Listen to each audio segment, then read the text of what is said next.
Hi అండి. ఓ వంట ఒక మాటకి స్వాగతం అండి. శివరాత్రి నెలలో వచ్చే చింతకాయలతో పచ్చడి పట్టుకుంటే చాలా బాగుంటుందండి. ఇది ముడి చింతకాయ పచ్చడి. ఈరోజు ముడి చింతకాయ పచ్చడి పట్టుకోబోతున్నాము. ఇట్ట చింతకాయల్లో ద్వార టమాటాలు వేసి కేజీకి పావు కేజీ వేసి టమాటా చింతకాయ కూడా పట్టుకుంటారు. మన ఛానల్లో ఉంది.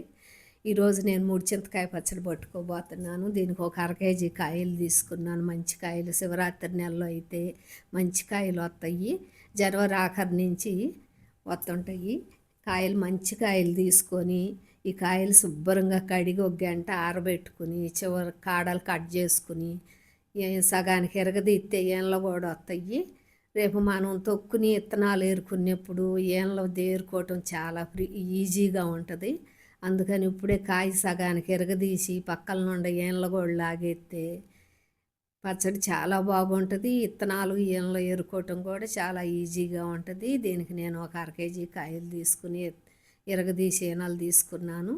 ఇది ఇప్పుడు రొట్టెనే దొక్కుకోవాలి. మిక్సీలో వేస్తే విత్తనాలు నలుగుతాయి. మన ఇంట్లో చిన్న రోలు కానీ మసాలా రోలు కానీ ఉంటుంది కదా, ఇట్లా ఏ రోలైనా ఉంటే చిన్న చిన్న రోలైనా మసాలా రోలైనా చిన్న చిన్న 4 కాయలు వేసి తొక్కోవాలి. నేను దీనికి కాయల్లో ఒగరబోటానికి చిన్న నిమ్మకాయ అంత చింతపండు వేసాను. అర కేజీకి 100 గ్రాములు కల్లుప్పు వేసుకోవాలి. నిలవ పచ్చళ్ళకి ఎప్పుడైనా కల్లుప్పే వాడుకోవాలి. దానికి ఒక హాఫ్ కప్పు లేదా చిన్న టీ గ్లాసుతో అర కేజీకి 100 గ్రాములు కప్పుతో అయితే హాఫ్ కప్పు లేదా చిన్న టీ గ్లాస్ కత్తిగా వేసుకుని 4 కాయలు వేసుకుని కొంచెం ఉప్పు పసుపు వేసుకుని తొక్కి ఒక గాజు బౌల్లో పెట్టుకుందాము. రొట్టెనే తొక్కోవాలిట్ట అంతా తొక్కి ఇట్ట గాజు బౌల్లో పెట్టుకుని మళ్ళీ ఒక వారం తర్వాత మళ్ళీ తిరగదొక్కోవాలి. ఇట్లా రొట్టెనే తిరగదొక్కుంటే గ్రేవీ బాగా వచ్చిద్ది. విత్తనాలు ఈజీగా వస్తాయి, సపరేట్ అవుతాయి.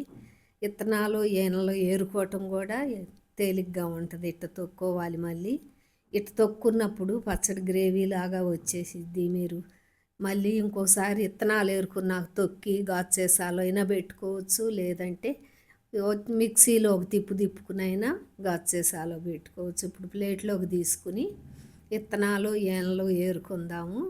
ఈ చింతకాయ పచ్చడి ఉంటే వానాకాలం చలికాలంలో కూడా ఎప్పుడన్నా పుల్లగా తినాలనిపిస్తే అప్పుడు పల్లీలైనా పచ్చిమిర్చి అయినా ఎండుమిర్చి అయినా పచ్చడి చేసుకుని ముద్దపప్పు వండుకుని వేడి అన్నంలో నెయ్యి వేసుకు తింటే అసలు ఎంత కమ్మగా ఉంటుందోను. ఈ చింతకాయ పచ్చడి మనకు నోరు బాగోనప్పుడు తినాలనిపించినప్పుడు అట్ట చేసుకోవచ్చు.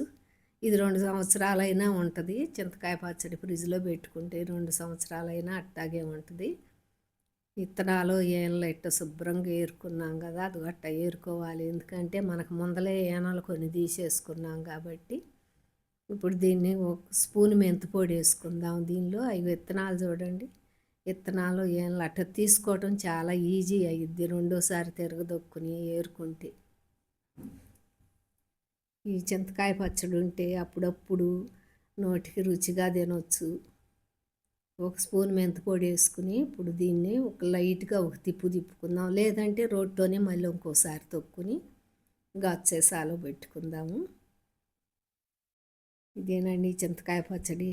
ఈ శివరాత్రి నెలలోనే వస్తాయి, సంవత్సరానికి ఒక్కసారి. ఇట్ట తొక్కిని మనకి ఎన్ని కిలోలు కావాలంటే అన్ని కిలోలు మన వాడకాన్ని బట్టి తొక్కి పెట్టుకుంటే ఈ చింతకాయ పచ్చడితోనే రాగి బిందులు ఇత్తడి బిందులు కూడా తోడుకుంటుంటారు. ఇదిగోండి ఇట్ట చింతకాయ పచ్చడి అయితే వేడి అన్నంలో అసలు ఎంత కమ్మగా ఉంటుందోను. ముద్దపప్పు వండుకుని వేడి అన్నంలో తింటుంటే పచ్చిమిర్చి అయినా ఎండుమిర్చి అయినా వేసుకుని ఒక లైక్ కొట్టండి, సబ్స్క్రైబ్ చేసుకోండి.